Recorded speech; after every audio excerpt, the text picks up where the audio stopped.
Racist cop arrests black janitor at high school. Then the principal breaks down crying. Part 1. The world Raymond built. There is a particular silence that lives inside a school building on a Saturday morning. It is not the silence of an empty place. It is the silence of a full place resting. The lockers hold the shape of the week. The hallways still carry the faint smell of cafeteria lunch from Friday. The gymnasium floor holds the echo of sneakers and whistles and the referee's sharp call, all of it gone. Now the echo empty the space waiting to be used again.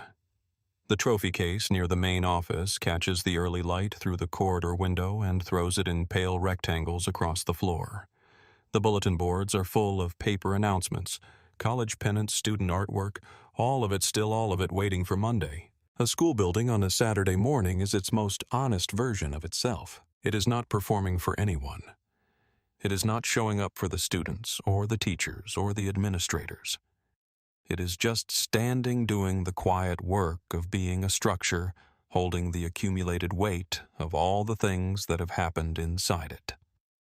The cafeteria still smells of the grease from Thursday's hot lunch, which the ventilation system cannot quite fully clear over a single night. The gymnasium still smells of rubber soles, and the particular antiseptic undertone that comes from a floor that is cleaned regularly and professionally. Westfield High School on a Saturday morning is exactly this kind of silence. The parking lot holds 3 cars at 6:45 in the morning. One belongs to the assistant groundskeeper who comes in 2 Saturdays a month to check the exterior drainage on the north side of the building, where the gutters run close to the foundation and have to be monitored through the spring. One belongs to a teacher who left it there on Friday and has not yet returned for it. It sits near the faculty entrance with a parking permit hanging from the mirror and a coffee cup still in the cup holder. The third car, a 12-year-old dark blue sedan with a Hawks bumper sticker on the rear window and a small crack in the left corner of the windshield that has been there for 4 years, and that Raymond keeps meaning to repair, belongs to Raymond Okafor. Raymond is 56 years old. He has been the head custodian at Westfield High School for 22 years. He arrived at 6:45 this morning, the same way he arrives most Saturday mornings, which is to say, without fanfare, without announcement, and without the need for anyone to tell him what to do, or where to go, or what the building needs. After 22 years, certain things become groove, not habit. Groove. The difference is that habit is something you form. Groove is something the world forms around you after you have moved through the same motion enough times that the motion and the person doing it become one thing. He signed in on the weekend log at the side entrance with his key card. The machine beeped once green light and the door opened. He walked down the corridor past the main office, past the trophy case, past the bulletin board covered in college pennants. He noted without stopping that the third pennant from the left on the top row had come partially free from its pushpin again. The same one. 3rd time this month. He would fix it on the way out. He noted it. He moved on. The custodian's closet is at the end of the east corridor between the boys' restroom and the door to the gymnasium loading bay. Raymond pushed it open, switched on the light, and changed into his work uniform. He folded his street clothes carefully and set them on the shelf above the sink, along with his wallet and his key card. He would not need the key card for the interior rooms. He knows every door in this building. He knows which ones need the card and which ones open from the inside. He knows which doors have been sticking since October and which will need to be reported before the spring semester ends. He knows the loading bay door opens smoothly in summer and stiffly in winter, and he oils the hinges in November without being asked. 22 years. The uniform is dark navy blue. Westfield High School replaces them on a 4-year cycle, which means Raymond has worn through 5 full uniform cycles since he started. The fabric holds its shape through repeated washing and does not fade quickly. Almost does not fade quickly. On the left chest, embroidered in gold thread, is the Westfield High School hawk wings spread talons forward, head tilted at the precise angle of something prepared to move with accuracy. It is the kind of logo a school chooses when it wants to communicate something about pride and precision. The hawk is gold on navy, and it reads clearly from across a room. Every person who has entered this building in the past 22 years has seen that logo.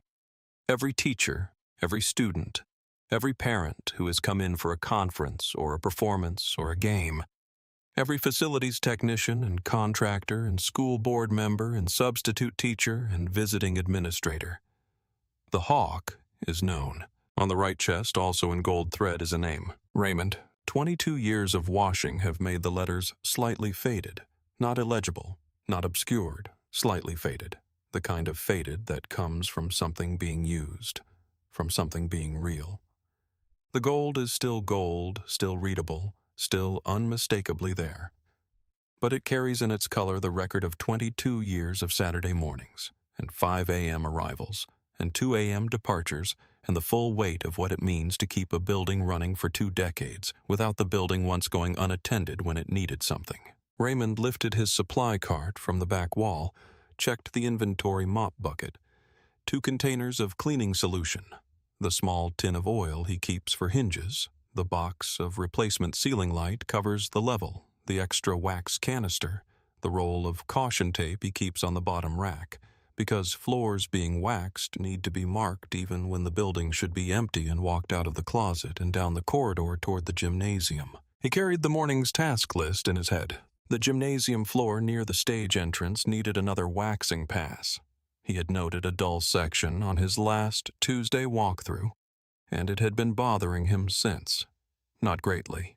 Not in the way that urgent problems bother a person. In the way that small, unfinished things bother someone who takes finishing seriously. The dull section was approximately 4 feet by 6 feet near the left corner of the stage door approach, where foot traffic from the spring musical rehearsals had worn through the last wax application faster than the rest of the floor. He had been planning this pass since Wednesday. The bleacher tracks needed cleaning.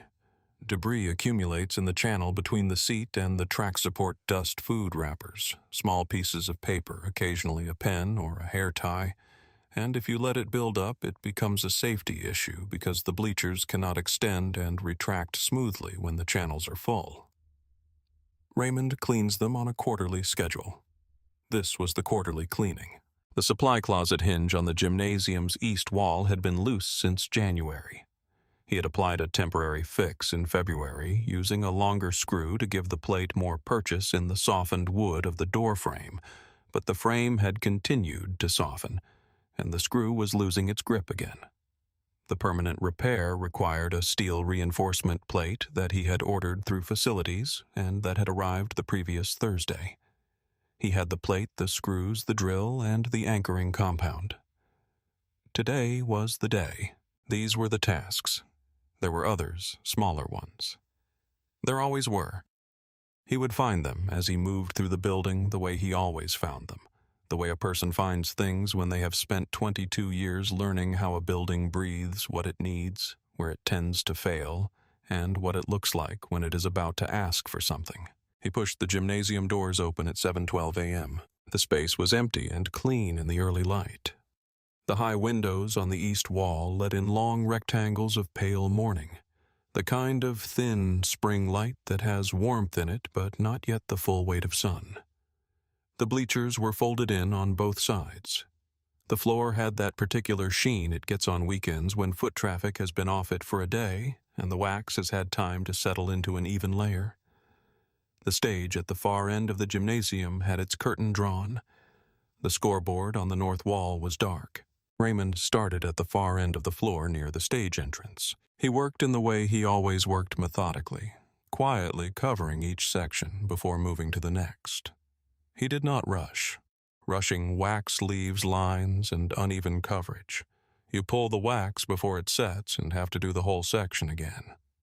He knew this the way he knew everything about this gymnasium, not from a manual, but from the accumulated knowledge of a man who has waxed this floor enough times that the floor's particular behavior is part of him. The mop moved in long strokes parallel to the window light.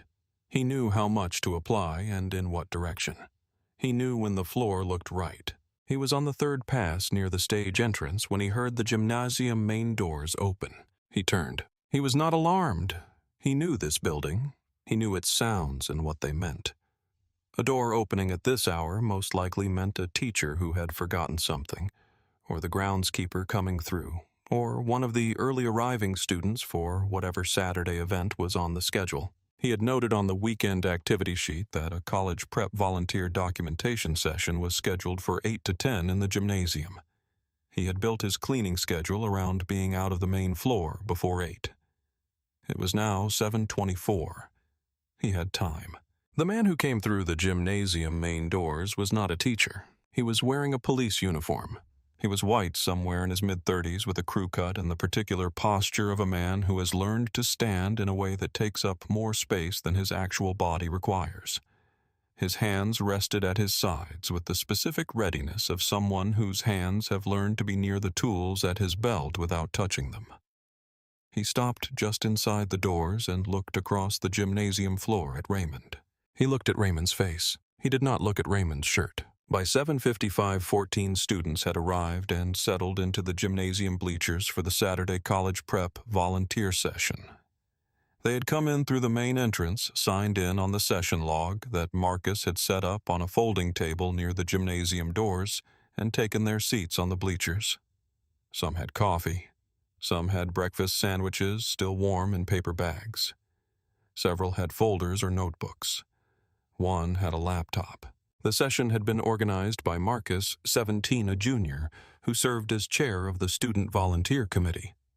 He had spent the previous 2 weeks arranging the documentation session, confirming the gymnasium reservation, contacting the college counseling office, and sending 2 rounds of reminders to the participants. He had sent the reminder text to the group the previous Tuesday and again on Friday evening, and he had arrived at 7:30 this morning to set up the sign-in table and confirm that the gymnasium was ready. He had seen Raymond from the bleachers when he arrived. He had said good morning. Raymond had said good morning back and asked if the session was still running from 8 to 10, and Marcus had confirmed it.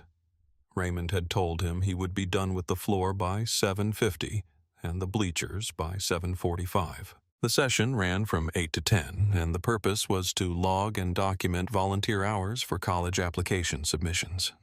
The format required participants to complete a set of structured activities both inside the gymnasium and on the exterior track, with timestamps and supervisor signatures at each stage. The hours, once documented, would be submitted through the school's volunteer tracking system and certified by the college counseling office for use in applications. Several students in the group had application deadlines before Thursday. Among them was a student named Priya, who was a junior with an application deadline on Wednesday for a regional college scholarship program. She had been awake since 5:45 that morning, had eaten breakfast, had printed 2 copies of her volunteer hour logs, and had placed them in a folder she held across her knees as she sat in the 3rd row of the bleachers. She needed 2 more certified hours to meet the minimum requirement for the application. These 2 hours were those 2 hours. There was no other session scheduled before Wednesday. She had arrived at 7:50 and had watched Raymond working on the gymnasium floor from her seat. She had seen him every Saturday for 3 years. She had watched him fix the loose bleacher seat in row 7 the previous April. He had been down on one knee with a wrench, completely absorbed in the work. And when he had finished, he had stood up and tested the seat 3 times by sitting down and standing up before he was satisfied. She had said good morning to him today at 7:53, walking past him on her way to the bleachers. Raymond had asked her if she was ready for the session, and she had said yes. He had said good. He had turned back to his mop. Now Priya was sitting in the 3rd row with the folder across her knees and watching the gymnasium doors. 45 miles away, Principal Diana Chen was at her kitchen table with a 2nd cup of coffee when her phone rang at 7:48. The alarm company. She picked up, heard the automated voice, heard the location, heard the word trespasser, and was already moving before the call ended. She had been principal of Westfield High School for 12 years, and she had received alarm company calls before. Most of them were false, a door not fully closed. A motion sensor triggered by a cleaning machine left running an alarm, tripped by someone who had forgotten to enter the proper code when they entered on a weekend. A small number of them were real, and they required someone to go to the school. She tried Raymond's cell phone first because Raymond was her first call when something went wrong in the building. It went to voicemail. She left no message because she was already in her car keys and handbag over her shoulder, moving through her front door at a pace that was faster than walking and slower than running. She pulled out of her driveway at 7:51. Principal Chen is 51 years old. She has been at Westfield High School for 12 years, the last 11 of them overlapping with Raymond's tenure. She keeps his phone numbers in her top desk drawer cell and the custodian's closet landline, both not because she cannot remember them, but because she wants them reachable by hand, without a search, the way you keep the things that matter most close to the surface. When something goes wrong in this building, and things go wrong in a building this size regularly, the way things go wrong in any large complex structure maintained by human beings, Raymond is her first call. Not facilities dispatch, not building operations, not the district maintenance office. Raymond, because Raymond knows the building. Not in the way that a facilities manager knows it from inspection reports and floor plans and maintenance logs. In the way that a person knows something they have spent 22 years inside. Officer Bart Yancey had received the trespasser call at 7:45. He was 4 minutes from the school. He did not call the school's administrative line before responding. This was not an oversight, and it was not a violation of protocol. Schools were not on his required contact list before a trespasser response. He was responding to a trespasser alarm. He would respond, assess, and then make contact with appropriate parties if necessary. He had been responding to school trespasser alarms for 3 years. He had always found the building empty or the alarm false. Once, a year and a half ago, he had found a teenager who had climbed through an unlocked window looking for a place to sleep. He had returned the teenager to his parents.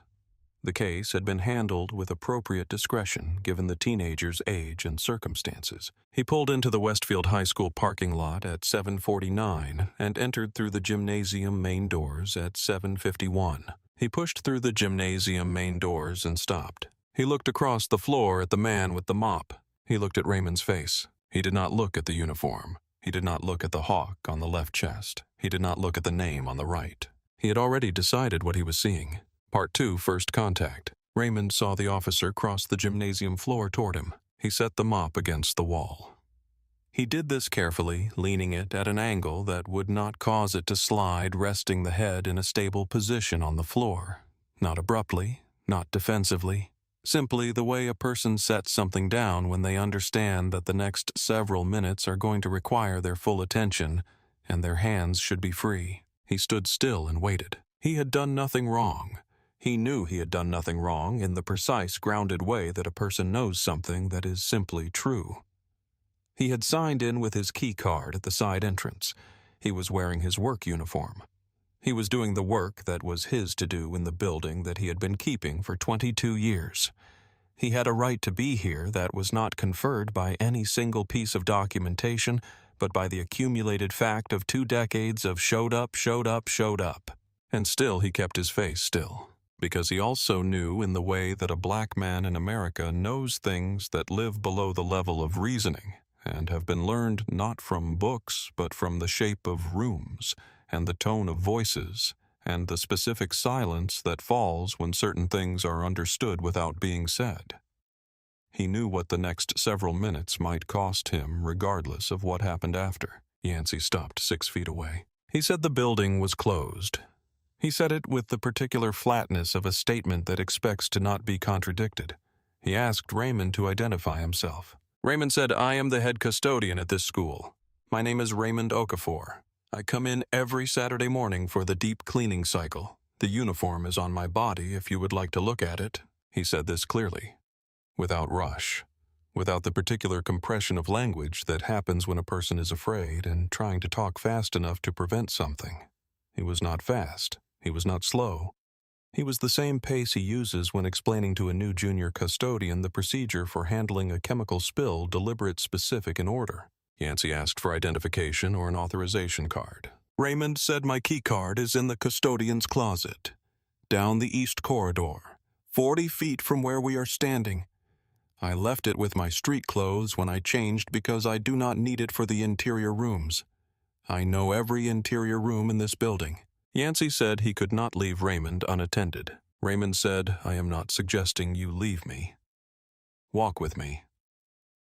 We both go to the closet together. I show you the card, I show you the login record from this morning, and we are done. 3 minutes. Yancey said he would need to detain Raymond in place while calling for backup verification. He said this as though it were the natural and inevitable response to what Raymond had said, as though Raymond had not just offered the simplest possible solution to the situation, as though the solution did not exist. Raymond looked at the officer. He kept his face still. He said, "I have been working in this building for 22 years. There are students arriving in this gymnasium in approximately 5 minutes for a scheduled Saturday event. I have been here since before some of the current teachers on this staff were hired. I have a uniform on my body with the name of this school on the left chest and my name on the right. If you would like to verify my identity, the fastest and most direct way to do that is to walk 40 feet down that corridor with me." Yancey said that is not verification. He said it without looking at the uniform. He reached for his radio. "There is a file. It is not a criminal file. It is an administrative file kept in the department's internal performance tracking system, and it contains the documented history of Officer Bart Yancey's conduct in the field over the course of his 6 years on the force. Most of it is unremarkable. He had received 1 commendation for assisting in a medical emergency during a traffic stop. His performance evaluations were generally satisfactory, with some areas noted for development. Among the notations, 14 months before this Saturday morning, a complaint was filed against Yancey by a black maintenance worker employed by a commercial building on the west side of the district.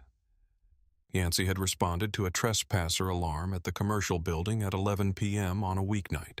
He had found the maintenance worker, a man named Carl, who had worked at that building for 9 years, conducting a routine late-night cleaning. Yancey had detained Carl for 27 minutes while waiting for the building's overnight property manager to arrive and confirm Carl's employment. Carl had been wearing his company uniform with his name tag. His mop and cleaning cart had been in the lobby. His time card had been punched at the building's entrance system. The complaint was filed, it was reviewed, it was dismissed. Dismissal was the expected outcome. There were 2 other complaints from community members regarding Yancey's escalatory responses in situations that reviewers characterized as low stakes. Both were cleared. In 3 separate performance evaluations over the past 4 years, supervisors had noted the same pattern using slightly different language. One evaluation read, "Officer Yancey demonstrates difficulty updating his initial assessment in the field when new information is presented." Another read tends to hold to first interpretation of situation. A third read could benefit from additional training in de-escalation and scene reassessment. Each notation had been filed. None had been acted upon. Marcus came off the bleachers. He had been watching the exchange between Yancey and Raymond from his seat in the first row. He had watched Yancey arrive, had watched Raymond set down the mop, had watched the 2 of them talking with the particular body language of a conversation that is not going well. He had understood quickly what was happening, or close enough to it, and he had made the decision to act. He was 17 years old, and he was the kind of 17 that does not wait for permission to do the obvious right thing. He walked across the gymnasium floor at a measured pace, not rushed, not aggressive, the pace of someone who knows they are doing the correct thing and does not need to be defensive about it. He stopped at a respectful distance from Yancey. He stood straight. He looked directly at the officer. He said, "Sir, this is Mr. Okafor. He is the head custodian at this school. He has worked here for over 20 years. He is here every Saturday morning for the building cleaning. I have seen him here every Saturday I have come in for a morning activity for the past 3 years." He said Raymond's name. He gave the context fully and clearly. He spoke with the particular composure of a young man who has been told many times in his life that the way you say something matters as much as what you say, and who has internalized this. He looked the officer in the eye. Yancey looked at Marcus. He said, "Thank you, son. Please return to the group." Marcus stood for a moment. He looked at Raymond. Raymond looked back at him and gave the smallest nod, the nod of a man who sees what the young person has done and knows it was right and knows it has not worked and is saying, "I see you. You did right. Go." Marcus turned and walked back to the bleachers. He sat down in his seat. He looked at his hands. He looked at the officer. He looked at Raymond. He had looked Officer Yancey in the eye and given him the name. Yancey had thanked him and sent him back to the bleachers. He had not looked at the uniform. He had not looked at the gold hawk on the left chest, the hawk visible from the bleachers, visible from across the gymnasium floor, the Westfield High School crest, that every person in this building for the past 22 years could identify without a second glance. He had not looked at the name on the right side, Raymond, in gold letters, slightly faded, but there, unmistakably there on the right chest of the uniform of the man he was refusing to recognize. He had made his decision before he entered the gymnasium. The new information was not changing it. He called for backup at 7:58. He also called the building operations line. The operations manager, Gerald Tran, was 45 minutes away. He answered on the third ring. He was apologetic. He said he would come as quickly as he could. He said he was sorry. He said this carefully because he was not sure of the situation, that he did not understand why they had not simply walked down to the custodian's closet. Yancey did not respond to that. Raymond stood in the gymnasium where he had worked for 22 years and waited. The 14 students on the bleachers had gone quiet. They were watching through the gymnasium windows and through the interior glass wall of the lobby. They were watching the officer stand near Raymond with the radio crackling and the morning light coming in through the high windows and falling on the gymnasium floor that Raymond had just waxed. Priya held the folder across her knees and looked at Raymond. She had never seen him stand like this. Not in 3 years of Saturday mornings. Not in 3 years of watching him move through this gymnasium with the particular purposeful economy of someone who always knows where they are going and why. He was not moving.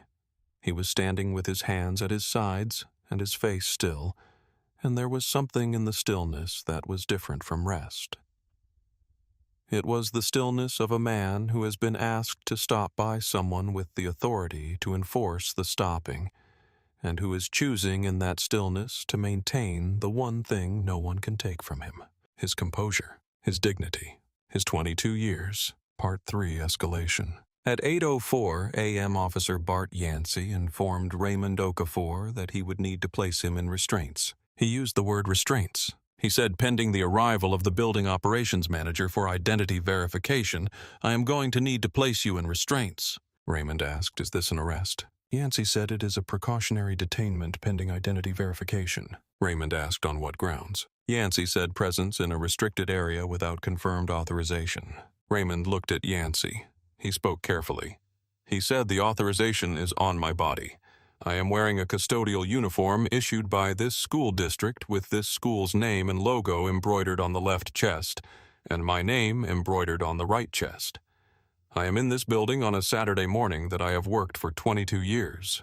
My key card, which confirms my electronic access to this building, is 40 feet down that corridor in the custodian's closet where I left it when I changed into this uniform at approximately 7 a.m. this morning.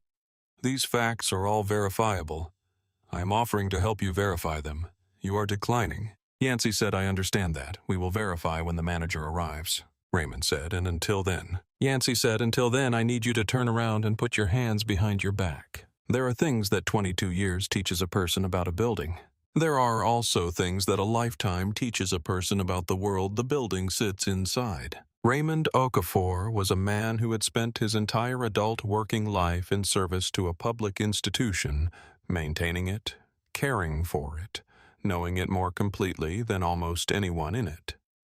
He was also a black man in America, which meant that he had a second education running parallel to the first, an education in how institutions and the people who enforce their rules tended to see him when the context was ambiguous, and what it cost to be seen that way. This context was not ambiguous. He was in his uniform. His name was on his chest. He had offered to verify his identity 3 times. The student who organized the event had confirmed his identity by name to Yancey's face. None of it had changed anything. He turned around. He put his hands behind his back. He did not say anything more. He had said everything there was to say. There was nothing left to say that would change what was happening, and several things left to say that would make it worse. Yancey placed the handcuffs on his wrists. They were standing in the gymnasium lobby, the glass-walled entrance area between the main corridor and the gymnasium floor. The lobby is enclosed on two sides by interior glass panels that look out onto the gymnasium floor and bleachers. From the bleachers, you can see directly through the glass into the lobby. 13 of the 14 students were on the bleachers at that moment. Devin, who had not been feeling well, had stepped out to the restroom.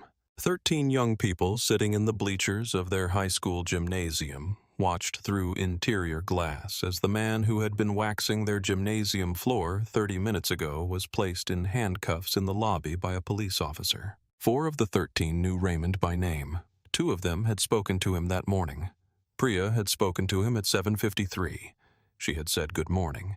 He had said good morning and asked about the session, and she had said she was ready. He had said good. Those were the last words they had exchanged before Yancey walked through the gymnasium doors. Priya was now watching Raymond through the interior glass wall. She could see the back of him, the custodian's uniform, navy blue, the hawk logo on the left chest visible from her angle, and his name on the right, slightly faded in gold thread. She could not see his face. She could see the handcuffs. She put her hand over her mouth. In the back row of the bleachers, a student raised her phone slowly, not rushing, not dramatic about it, simply documenting. She held it steady. She pressed record. Marcus was already in motion. He had watched Yancey place the cuffs on Raymond's wrists, and he had made the assessment in under 3 seconds. He could not fix this from inside the gymnasium. He needed someone outside this room. He moved to the gymnasium side entrance, pushed through the door into the main corridor, and dialed his mother. His mother answered on the second ring. He told her what was happening. He told her the school's name, the custodian's name, the length of service, and the specific situation man in uniform. Name on his chest. Key card 40 feet away. Officer refusing to walk to the closet. Students watching through the glass. He told her there was a college prep event scheduled, and the students had application deadlines. His mother asked him 2 questions. Is the man being harmed, and does he need anything from you right now? Marcus said he is standing still, and he looked at me and nodded when I tried to help and sent me back. She said, then the best thing you can do right now is tell me the name again. Marcus said the name again. Raymond Okafor. His mother said, I love you. Go back inside. She dialed the local news tip line before her son had reached the gymnasium side entrance. Back in the lobby, Yancey was completing the initial portion of his incident documentation. Adult male. Found on premises during trespasser alarm response. Unable to produce authorization card or verifiable identification. Detained pending building operations, manager arrival for identity confirmation. He typed this on his phone with the efficiency of a man documenting what the procedure required him to document. He did not write subject wearing custodial uniform with employer name and logo clearly displayed. He did not write subject's name embroidered on right chest of uniform. He did not write multiple students in the building identified subject by name before detainment. He did not write subject offered 3 times to walk officer to identity verification materials 40 feet from scene. He documented what the procedure required. He was satisfied. The backup officer arrived at 8:02. He came through the main gymnasium entrance, looked at the situation in the lobby, looked at Raymond, looked at Yancey. He asked about the key card. Yancey explained the situation. Alarm response, unverified, individual manager en route. The backup officer said, "Is that the closet down that hallway there?" Yancey said yes. The backup officer looked at the hallway.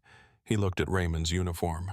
He said nothing. He stood near the lobby entrance. The gymnasium secondary locking system had been engaged when the trespasser alarm was triggered. This was an automatic response when the alarm activated. The external gymnasium doors went into secondary lock mode, which required a key card authorization to release. The purpose was to prevent an intruder from exiting through the gymnasium's exterior access points while a response was in progress. Raymond's keycard was in the custodian's closet. Without the keycard, the exterior gymnasium doors could not be released for the outdoor portion of the volunteer documentation session. Without the outdoor portion, the session was incomplete. Without the complete session, the documented hours could not be certified. Without certified hours, several students would not have the documentation they needed for their college applications. The student with the Wednesday deadline had stopped holding the folder quite so tightly. She had shifted from anticipation to calculation. 90 minutes allocated, 19 minutes already gone. 30 minutes needed for the outdoor track portion. The math was increasingly uncomfortable. At 8:09, Devin came back from the restroom and stopped when he saw the group on the bleachers all looking in the same direction. He followed their gaze to the lobby. He saw Raymond. He saw the handcuffs. He sat down slowly. The student with the phone was still recording. The video would run for 18 seconds. It would capture Principal Diana Chen's arrival, her movement across the lobby floor, her voice through the phone microphone, the particular sound of a voice that is certain and controlled and then changes without stopping. It would capture the word Raymond said twice. It would capture 19 seconds of something that could not be undone or denied, but that was still 5 minutes away. At 8:10, one of the students sent a message to the student group chat. The message said, "This is actually happening right now." Then the student attached the first 12 seconds of the video she had been filming. The message reached 11 of the 13 students on the bleachers before 8:12. It was forwarded to a broader student group chat at 8:13. Marcus came back through the gymnasium side entrance at 8:13. He sat down in his seat. He looked at the lobby. He looked at the clock. He did not know what he had set in motion by calling his mother. He did not know that 2 miles away a woman named Diana Chen was driving 3 miles per hour above the speed limit toward the school, her hands steady on the wheel, her mind already several steps ahead of the car. The building operations manager was 45 minutes away. The key card was 40 feet away. Raymond's name was on his chest in letters visible from the bleachers. Yancey had walked past Raymond 3 times since entering the gymnasium. He had looked at Raymond's face each time. He had not once looked at the right side of Raymond's chest. At 8:14 a.m., a dark blue sedan with a Hawks bumper sticker on the rear window pulled into the Westfield High School parking lot and came to a stop. A woman got out. She did not pause to look at the building. She moved toward the side entrance with the gait of someone who has decided what the first 30 seconds are going to contain and is not stopping to reconsider. Part 4, Isolation and Breaking Point. Raymond stood in the gymnasium lobby with his hands behind his back. He was not pacing. He had not raised his voice at any point during the entire exchange. He had made no motion that could be characterized as threatening or aggressive or even particularly distressed. He had answered every question Yancey had asked in the same measured tone. He had been patient with the backup officer's arrival and the repetition of questions he had already answered. He had stood still when told to stand still. He had put his hands behind his back when told to put his hands behind his back. He looked through the interior glass at the gymnasium floor. There was a particular quality to this view that he had seen before, not from this angle, not from this position, but from different angles over 22 years. He had looked at this floor from the bleachers while waiting for a contractor to arrive to look at the subfloor heating system. He had looked at it from the stage entrance while waiting for the building inspector to finish reviewing the stage rigging. He had looked at it from the loading bay while waiting for a delivery that was running late. He knew how to wait in this building. He knew the particular quality of this floor in Saturday morning light. He knew which sections caught the light from the east windows first, and how the sheen shifted as the sun moved and how the wax looked when it was done right versus when it needed another pass. He looked at the section near the stage entrance that he had just finished. It looked right. He had been thinking about this section since Tuesday. 4 days of knowing it needed attention. And now it was done, and it looked the way it should look, and the officer who had put the cuffs on him had not looked at his name. He was thinking about Earl Perkins. Earl had started at Westfield in 1979, which meant that when Raymond arrived 22 years ago, Earl had already been in this building for over 15 years. Earl had known the building the way a person knows something they have inhabited completely. He knew which rooms held cold, which hallways amplified sound, which stairwells had the best acoustics, because the geometry of the walls happened to work that way. He had learned the building by walking it, by fixing it, by being present in it every day for 15 years before Raymond arrived. Earl had told Raymond in his first 3 weeks, learn the building before you try to fix anything in it. Walk it first. Just walk it. Learn what it sounds like and smells like and how it moves in weather and what it tells you when something is starting to go wrong before it goes fully wrong. Then fix things. Raymond had taken this seriously. He had spent his first 3 months at Westfield doing exactly this. Arriving early, walking the building in the quiet before the school day, began learning its particular vocabulary. The second-floor boys' restroom that hummed slightly when the main waterline pressure fluctuated. The gymnasium subfloor that flexed more in the northwest corner than anywhere else, a minor structural variance that the building inspector had noted and approved, but that Raymond tracked carefully because anything that moves is something that can change. The cafeteria electrical panel that ran consistently at 91% capacity and that he had been flagging for replacement for the past 4 years. He had trained 8 junior custodians to do the same thing. Learn the building first, walk it, listen to it. The 8 custodians he had trained Darnell, who was now head custodian at a middle school 3 districts over, and who sent Raymond a text every few months to ask his opinion on a problem. Tony, who had left for electrical trade school, and who Raymond thought had made the right call because Tony's instincts were good, but they were electrical instincts. Keisha, who had transferred to another district when her family relocated. James, Jamal, Susan, who now ran her own cleaning service and who Raymond considered the best he had trained because Susan had learned the building the way Earl had meant it completely. Mr. Park. Thomas, who was 9 months in and had already shown the particular diagnostic instinct that was the difference between someone who fixes things and someone who understands them. He was thinking about these people not because they were relevant to the immediate situation, but because they were the substance of his 22 years. They were what it had meant. Not the building was the place. The people were the meaning. The 8 custodians he had trained, the teachers he had helped, the principal before Diana Chen, who had told him the championship ceremony floor looked better than it had since the building was built. The science teacher who had written him a letter. The letter was in a box at home. It was in a box with other letters and photographs and the 10-year service plaque and a few other things that he kept, not because they proved anything, but because they were real. He looked through the glass at the students. He could see Priya from this angle. He could see the folder across her knees. He could see her face and the hand that she had put over her mouth. He could see the empty bleacher space where Marcus had been sitting. He did not look directly at Priya. He shifted his gaze back to the floor. Yancey was completing his documentation. He was satisfied with it. The documentation was clear and procedurally correct. He was at 8:16 a.m. The building operations manager would arrive at approximately 8:50. That was 34 minutes from now. The situation would be resolved at 8:50. 34 minutes. The procedure was being followed. The student with the Wednesday deadline was sitting in the bleachers with the folder in her lap and running the numbers. 90 minutes allocated. 22 minutes gone. The secondary lock on the exterior gymnasium doors required the key card to release. The key card was 40 feet away in a closet. Without the exterior doors, no outdoor track time.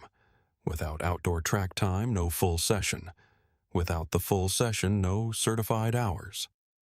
The math was not working. She thought about telling Marcus. She looked at the lobby. She looked at her folder. She put the folder on the bleacher seat next to her and pressed her palms together and breathed in through her nose. She was waiting like Raymond, like everyone in the building, for something to change. Principal Diana Chen came through the east corridor at 8:14. She passed the main office, past the trophy case she registered without stopping the photograph of Raymond, accepting the 10-year service plaque, his face in profile, and she pushed through the door into the gymnasium lobby. She stopped. She saw the handcuffs first. Not the officer, not the backup officer, not the lobby itself. The handcuffs. Then she looked at the uniform. She looked at it the way a person looks at something they know completely. The navy blue. The hawk on the left chest wing spread gold thread. The right side of the chest. Raymond, slightly faded, 22 years, his name. She walked directly to him. She did not address Yancey. She did not survey the room. She did not make an announcement. She walked to Raymond with the directness of a person who has known who matters in this room since before she walked into the room. She put her hand on his arm. She said, "Raymond." He looked at her. 11 years. He had known her for 11 of his 22 years in this building. He had been there before her, and he would likely be there after her in the way that buildings outlast the people who lead them. She had called him at 6 a.m. on emergency mornings. He had called her at 11 p.m. when something was wrong that she needed to know about. They had worked in the same building for 11 years, and the particular knowledge two people build when they have worked alongside each other in a shared space for that long is not reducible to anything smaller than itself. Raymond looked at Principal Chen and nodded once. The nod was everything a man in handcuffs can communicate to the person who knows him best. It said, "I see you. I know you see me. I am all right. Do what you came here to do." She took a breath. She turned to Yancey. She said, "This man's name is Raymond Okafor. He is the head custodian at this school. He has been the head custodian at this school for 22 years. She was not loud. She was not shaking. She was precise. She told Yancey the year Raymond started.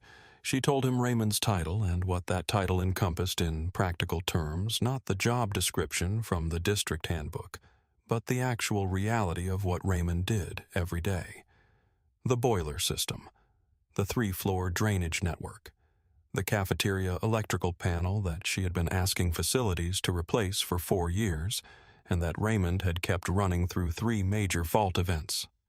The gymnasium floor, the coordination with the groundskeeper and the facilities contractors, the scheduling and management of building operations around the school calendar. She was specific. She told him about the February drainage event, the winter storm, the 3rd-floor drainage backup, the water beginning to seep through the ceiling tiles in the science wing. Raymond arriving before anyone else, containing the damage to 4 tiles when it could easily have become 40, keeping the lab equipment dry, making the right calls without supervision, staying until the problem was resolved. She named the tiles. She named the lab. She told him about the 8 junior custodians Raymond had trained. She named 3 of them. She told him about the cafeteria electrical panel fault 2 years ago, the sparking at the beginning of the 2nd week of school, the building holding its breath for 40 minutes, while Raymond traced the fault, identified the failing relay, and replaced it without shutting down the whole panel, which would have meant evacuating 400 students on the 2nd day of the school year. And she told him about the heating system. She was describing the 1st week of school 3 years ago. The heating system had failed on a Tuesday morning, which was the 3rd day of the academic year. Raymond had been there when it failed. He had diagnosed the problem within the hour, a pressure valve that had failed over the summer and not been caught in the pre-season inspection. He had sourced the replacement part from a supplier. He knew had it delivered by 3 p.m., had installed it by 5 p.m., had restarted the system by 6 p.m. And then, because he knew the boiler, because he knew that a boiler sometimes needs a second adjustment in the first 12 hours after a restart, because he had been working with this specific boiler for 19 years and understood its particular behavior, he had stayed. He had stayed until 2 a.m. He had come back at 5 a.m. The system had held. She was in the middle of the sentence about the 2 a.m. departure. She was saying he stayed until 2 in the morning to make sure the restart held because he knew this boiler needed. Her voice changed. It did not break. It did not stop. It changed. It became the voice of someone who is crying and still speaking, which is categorically different from the voice of someone who stops speaking to cry. Stopping would be easier. Stopping would be the body's natural response to the thing that was happening in her chest, which was the collision of 11 years of knowing Raymond Okafor, and the sight of him in handcuffs in the lobby of the building he had kept for 2 decades, while wearing a uniform with his name on the right chest, and this school's name on the left. A uniform she had seen 1,000 times from 1,000 angles in every season for 11 years. She did not stop. She did not wipe her face. She finished the sentence. Her voice was steady and wet and precise, and she finished the sentence about the boiler and the restart, and the 2 a.m. departure and the 5 a.m. return, and the sentence was complete. And then she was done, and the lobby was quiet except for the sound of the building. Yancey had stopped writing when she started speaking. He had stood still. He had not interrupted. He had watched the principal of a high school cry in the middle of a sentence and continue the sentence and finish the sentence and not stop.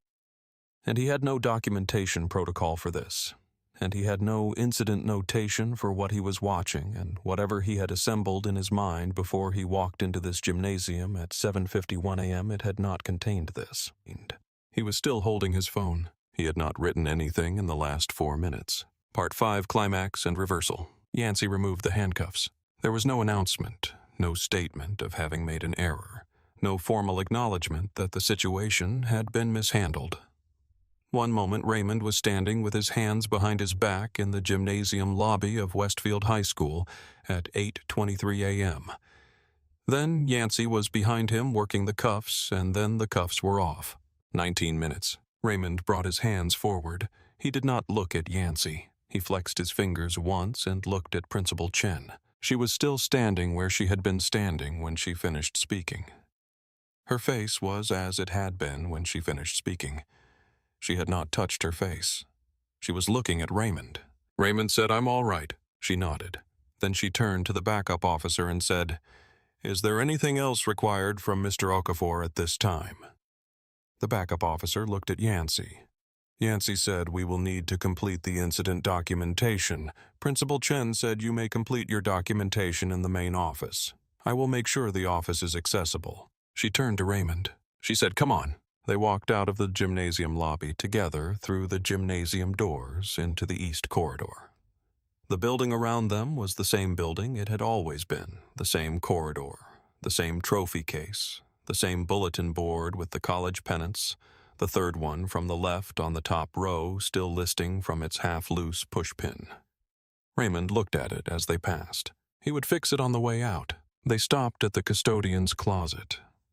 Raymond pushed the door open, switched on the light. His street clothes were on the shelf where he had left them. His wallet was on the shelf. His keycard was on the shelf. He picked up the keycard. He held it for a moment. Then he put it in the breast pocket of his uniform. He closed the custodian's closet door. They walked back to the gymnasium. Principal Chen pushed through the main doors first. She walked to the center of the gymnasium floor, the floor Raymond had waxed that morning, the section near the stage entrance gleaming in the light, and she looked up at the bleachers. 14 students looked back at her. Devon had returned while Raymond was in handcuffs. All 14 were present. She said, "Thank you for your patience this morning. I am sorry for the delay. Please give us 3 more minutes, and we will have the exterior doors open for the outdoor portion of the session." She said it steadily, not overly. Raymond walked to the east wall and inserted his key card into the secondary lock release panel. The panel read the card. It beeped once. Green light. The exterior gymnasium doors released. He stepped back from the panel. The session began. Priya stood from the bleachers. She picked up her folder, which she had not set down once during the entire 43 minutes since she had arrived. She walked along the bleacher row, down the bleacher stairs, past the interior glass wall where she had watched Raymond standing in handcuffs through the gymnasium lobby and through the exterior gymnasium door into the Saturday morning. She walked to the track. She completed 2 hours and 14 minutes of documented volunteer activity. The timestamps were recorded. The supervisor's signatures were collected. The forms were completed. She submitted her college scholarship application the following Tuesday evening at 8:47 p.m., 3 days, and approximately 21 hours before the Wednesday midnight deadline. Her college counselor confirmed the submission by email at 8:53. The volunteer hours were certified and attached to the application. She was accepted to the program. The video had left the student group chat before the session ended. 18 seconds. A phone held level pointed at the gymnasium lobby through the interior glass. You can see Raymond's back, the navy uniform, the hawk on the left chest. You can see the handcuffs.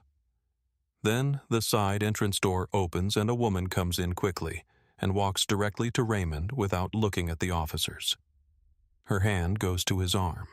She says his name audible through the phone microphone.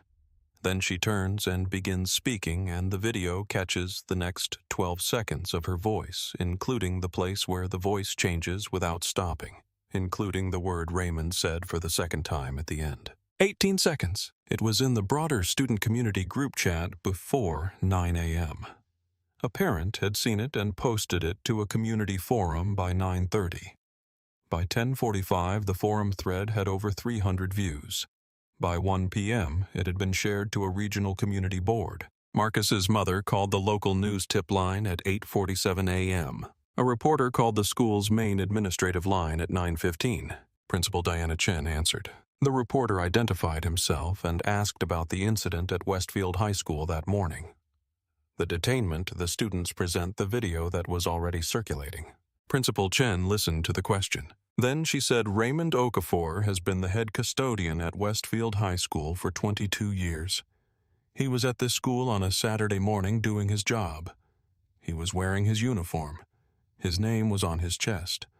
What Officer Yancey did was wrong, and I intend to say so clearly and in every format available to me. She paused. She said, "Please excuse me. I have students who need their volunteer hours documented." She hung up. The reporter sat with the call for a moment. Then he opened a new document and began to type. The story ran on the local news website at noon.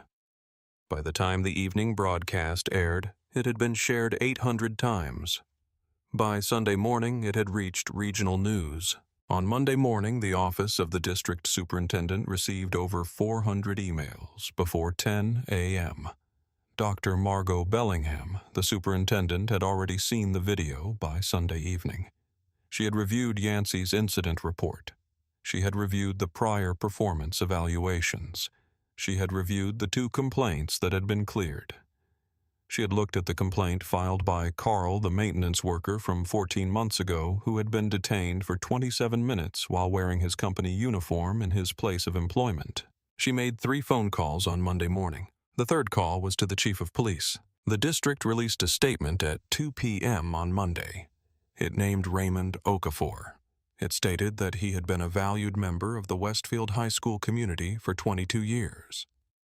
It stated that the Saturday morning incident had been reviewed and found to constitute an inappropriate use of detainment procedures toward a clearly identified school staff member on school premises during his scheduled work hours. It stated that the district would be reviewing its coordination protocols with local law enforcement for weekend alarm responses at all district facilities. Raymond's name was in the first sentence of the first paragraph. He was at home when the statement was released. He read it on his phone. He put the phone down on the kitchen table. He was quiet for a moment. He thought about the gymnasium floor. He thought about the wax section near the stage entrance. He thought about the hinge on the supply closet east wall and the repair plate he had installed. He thought about Thomas, the junior custodian 9 months in, who had diagnosed the second-floor restroom leak last Tuesday without being prompted. He picked the phone back up and texted Thomas a note about the third-floor drainage that needed to be monitored before the next heavy rain.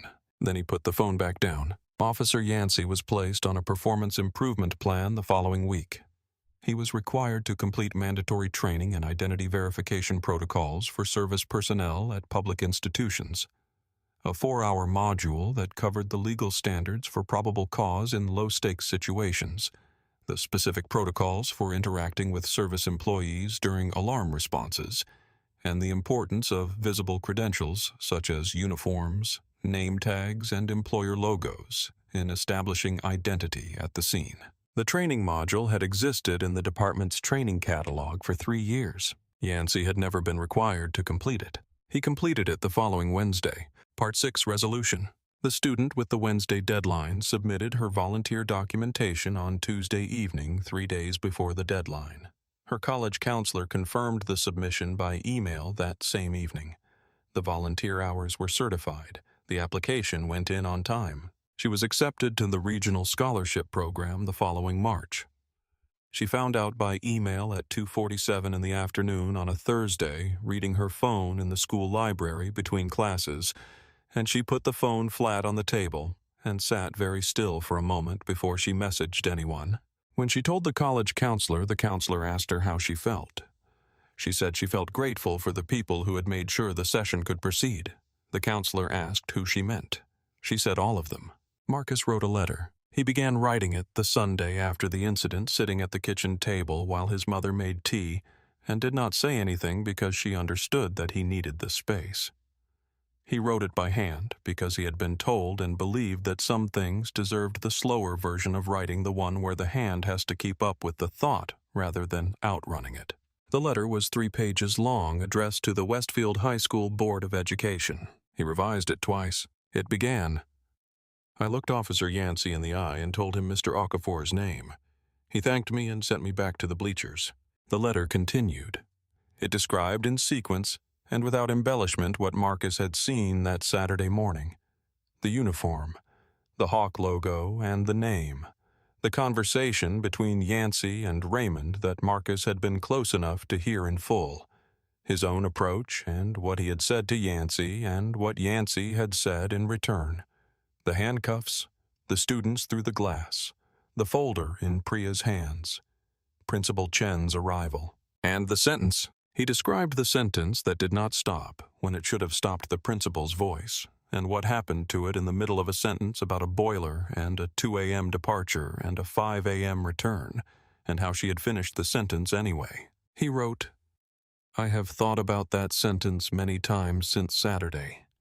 I keep thinking about what it means that she had to cry while explaining to a police officer why a man who has worked at this school for 22 years should not be in handcuffs.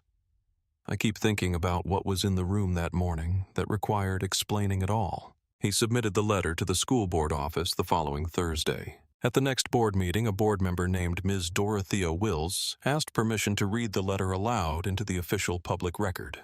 The board approved. Ms. Wills was 63 years old. She had been on the school board for 11 years. She was a careful reader and a careful speaker, the kind of person who, when she says something publicly, has thought about it fully before she says it. She read the first page without stopping. She read the second page without stopping. On the third page, she stopped. She looked up from the letter. She looked at the audience in the board meeting room, the board members, the district staff, the community members in the public seating area. She looked at Raymond Okafor sitting in the third row of the public seating with his hands folded in his lap and his face still. She held the look for 2 seconds. Then she looked back at the letter and kept reading. She finished the third page. She folded the letter and placed it on the table in front of her. She said, "I would like to have this entered into the official board record as submitted." The board voted to accept it. Raymond was back at school the following Monday at 5 a.m. He parked in the third space from the side entrance. He signed in at the side entrance with his key card. Green light.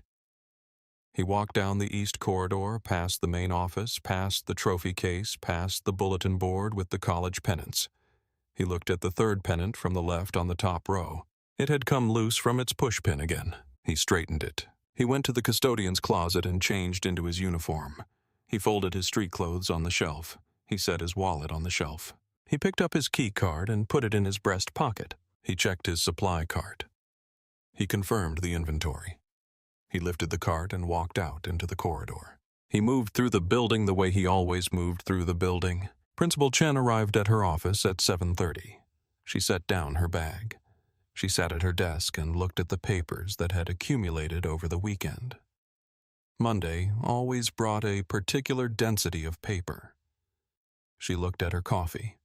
She did not reach for her phone.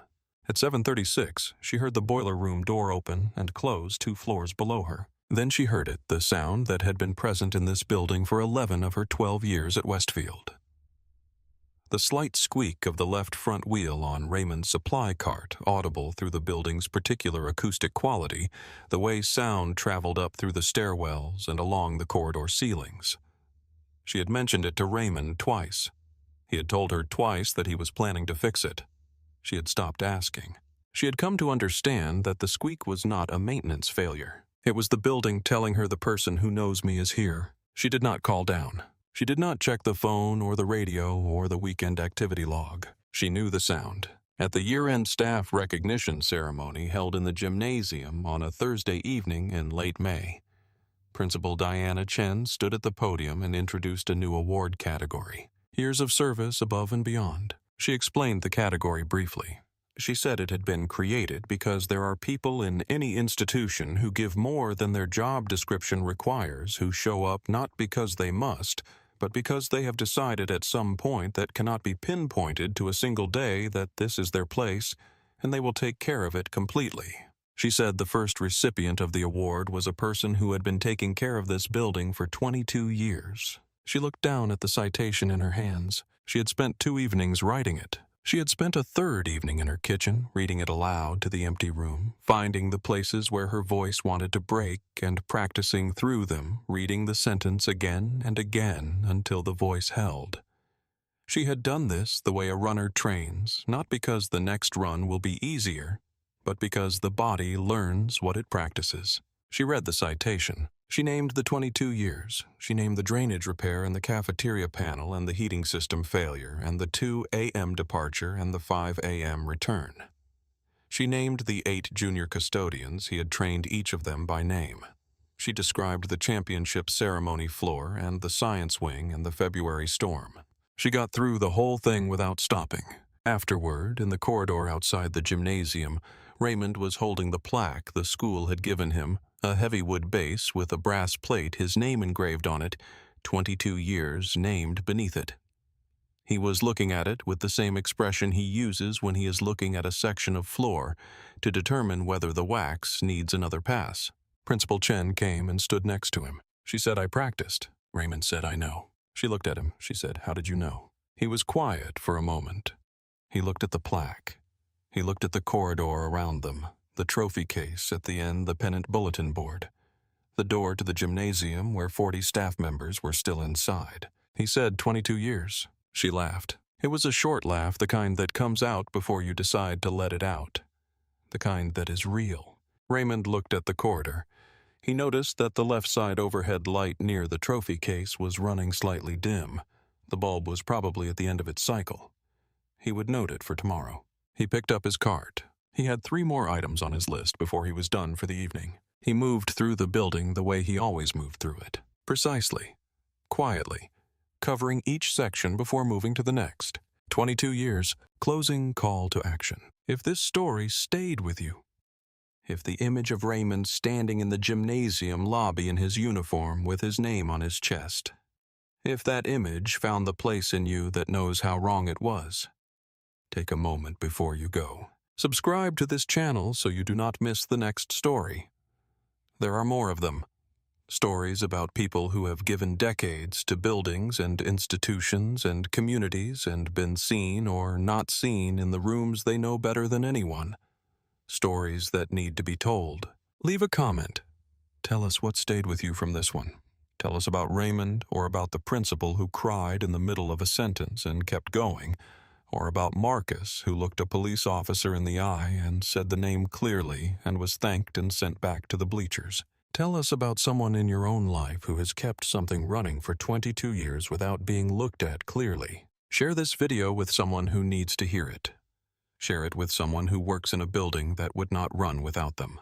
Like the video if you believe that 22 years of showing up should count for more than a procedure followed by a man who never once looked at the right side of a uniform. We will see you in the next one.